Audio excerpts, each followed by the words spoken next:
Toca falar agora da economía en Roma. Roma era unha economía, o Imperio Romano, mellor que Roma, era unha economía basicamente agraria. Entonces, o primeiro que imos a falar é da agricultura. Vale. A agricultura, pois os principais produtos, estamos todo ao redor do Mediterráneo, pois era unha agricultura mediterránea, e como recordades, pois a agricultura mediterránea estaba baseada en tres cultivos básicos que son o trigo, a vide e a oliveira.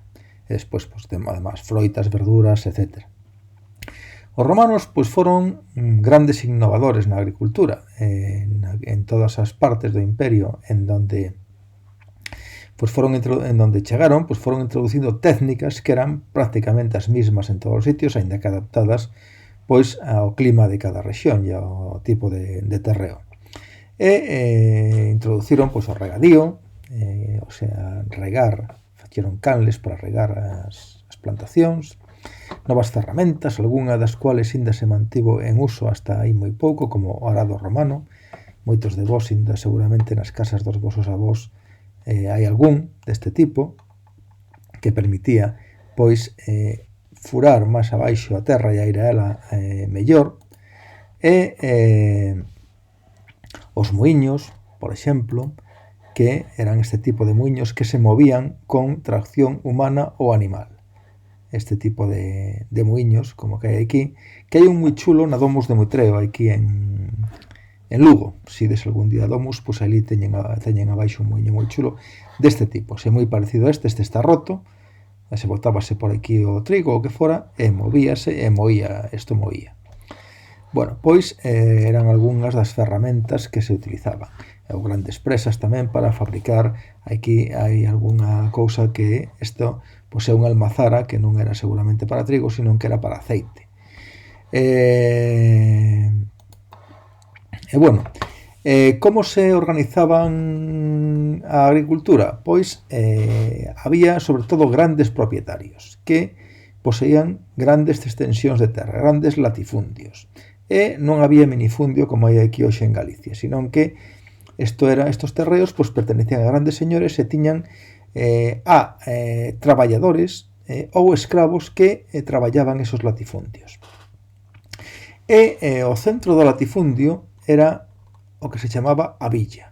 Unha villa romana era unha casa, era unha explotación agrícola completa, onde estaban pois unha serie de edificacións, como podía ser a casa dos señores. Isto non era unha piscina, isto era un impluvium que era onde se recollía auga da chuvia para tela aí disponible. Estaba a casa dos señores e despois estaban os barracóns onde vivían os escravos ou onde vivían os campesiños que traballaban para eles, estaban os muiños, estaban todo tipo de dependencias para os animais, as cortes, as almacéns, etc. E estaban as terras, estes latifundios que se traballaban, como dixemos, con campesiños contratados ou con escravos que traballaban para eles. Entonces, vemos que a unidade básica de explotación agraria dos romanos pois era isto, a villa romana, que comprendía todo isto, desde a casa dos señores a todo o demais. Vale, bueno, pois con eso queda así un pouco visto por riba todo o que era a agricultura dos romanos. A artesanía, pois, como isto é un pouco chorra todo o que pon aquí, pois había pequenos obradoiros nas cidades, tecedores, oleiros.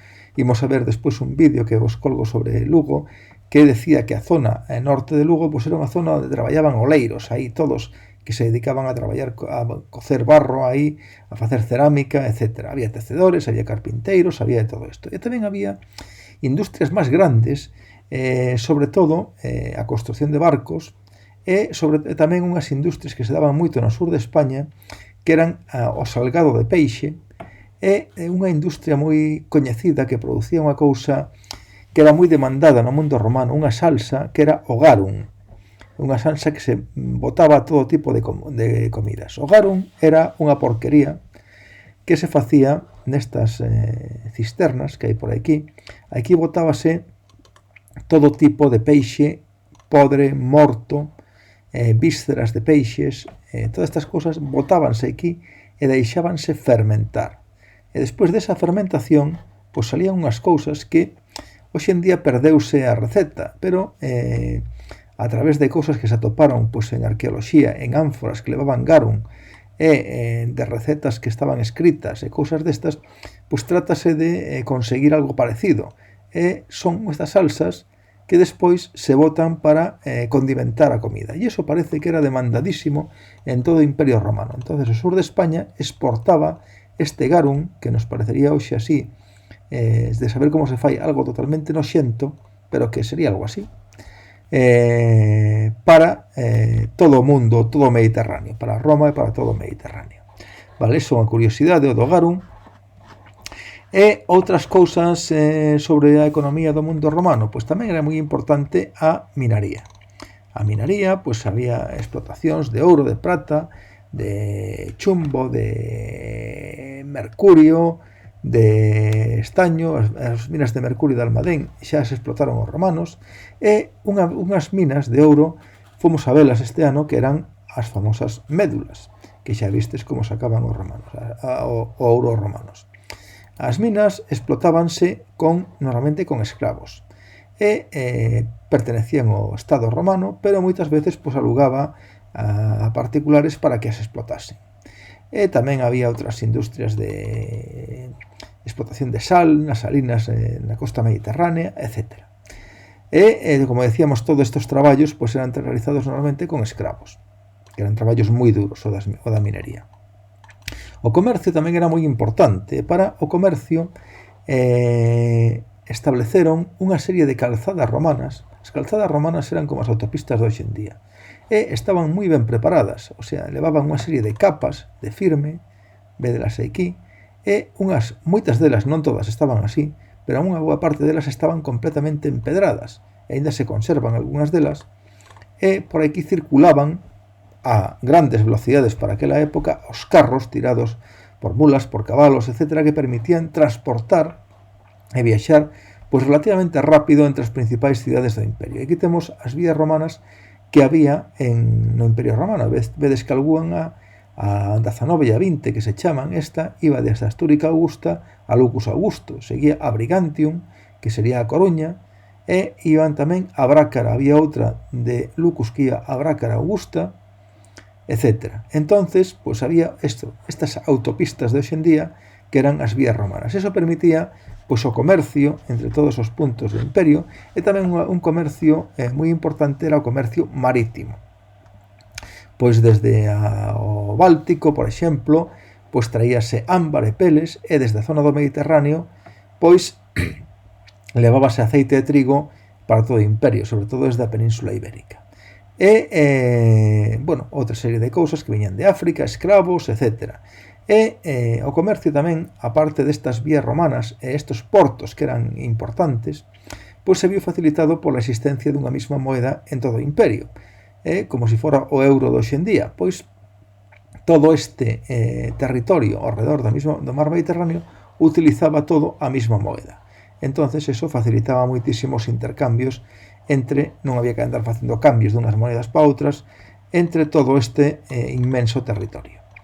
E, aparte deso, pois como vos pon aí, había as típicas tendas que había en todas as cidades do imperio, e que se conservan moitísimas en unha cidade que foi destruída polo Vesubio, en Pompeia. Pois hai aquí, vedes, antiguas tiendas, bares, que aquí tiñan estos sitios para meter os recipientes. Isto consérvase perfectamente, porque todo isto foi tapado pola lava do Vesubio, e cando se excavou, pois apareceu Pompeia tal como era antes de ser destruída. Pois eso, aquí había pois un pequeno comercio moi importante. Isto era herculano, pero algo parecido. Vale, e con isto damos por terminado a parte da economía do Imperio Romano. Continuaremos vendo máis cousas.